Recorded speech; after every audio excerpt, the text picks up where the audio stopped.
sa mga disciples, mga teachers, and of course, mga leaders sa Philippine Church, nga maging instrumento sila so that the people of God will be equipped at the same time, padayon nga ma-attain natin ang unity and be mature sa aton nga pagkabuhi sa kubang sa Ginoo.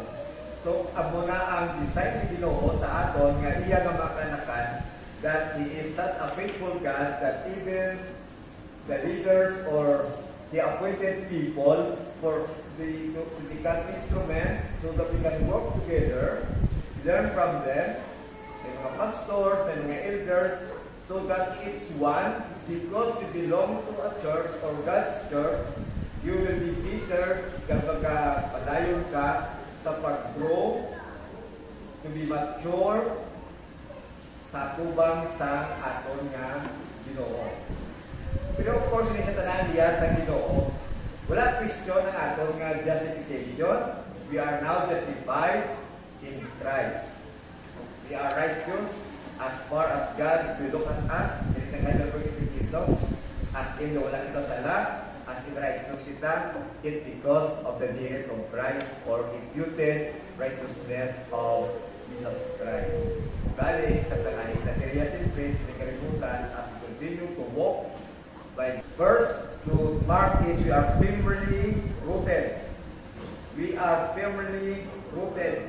Nag-grow kita in our stance, haton nga nangyayabol kita, as in firmly rooted. In what term nga kita makasiling nga we are growing in the Lord and we are firmly rooted.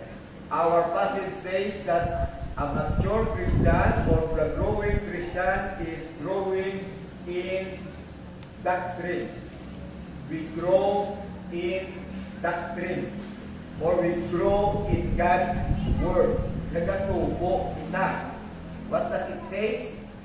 Verse 14, then we will no longer be infants, tossed back and forth by the waves and blown here and there by every wind of teaching and with the cunning and craftiness of people in their deceitful scheming. Ako nga kabuhi. Nangin sentro siya, nangin dako ang iyagra nga part sa aton, as in, may adlaw nga galalain ka, nga wala ka nakabasa sa iya nga bulong. Okay, when we say about being firmly rooted, it's not just simply nga nagabasa ka. Of course, you seek other means to continue to grow and to take such wonderful privilege pagid nga man-learn mo pagid more and more through other people, through trainings, through seminars regarding sa word or sa doctrine or teaching sa Ginoo sa iyang word. A mature Christian is also firmly rooted, not only in doctrine, not only in God's word, but in His devotion. Look at verse 16. From Him, the whole body, joined and held together by every supporting ligament, grows and builds itself up in love, as each part does its work. When I say devotion, I mean ang atong kabuhi are we devoted in supplying or in being accountable to what God has given us as His child or as a part sa iyang iglesia. Of course, hindi lagi na siya bangod nga lulidar nga sa tunga. It's not that way. Your day-to-day life, even your life where people are not watching you, it should be consistent in devoting to God or to God's work. Look at the passage. Each part does its work. Do we do our work? Do we know our part? Do we do our part?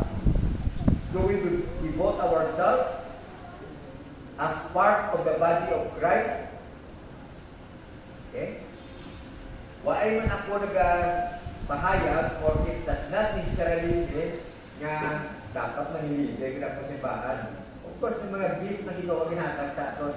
You can be a member or part of the body of Christ nga as in wala ka leadership, feeding, of course you desire for that, pero kung amo na for the meantime, it does not mean that you cannot do your part. In your special way nga sa imo as his child, you can continue to grow in your devotion, una by your doctrine, by the preaching of God's Word, meditate on it, live for that, and of course, be an instrument of God's kingdom in everything sa imo nga pagkabuhi. Especially sa sulod sa simbahan. So I think it's good nga maging conscious kita sa din.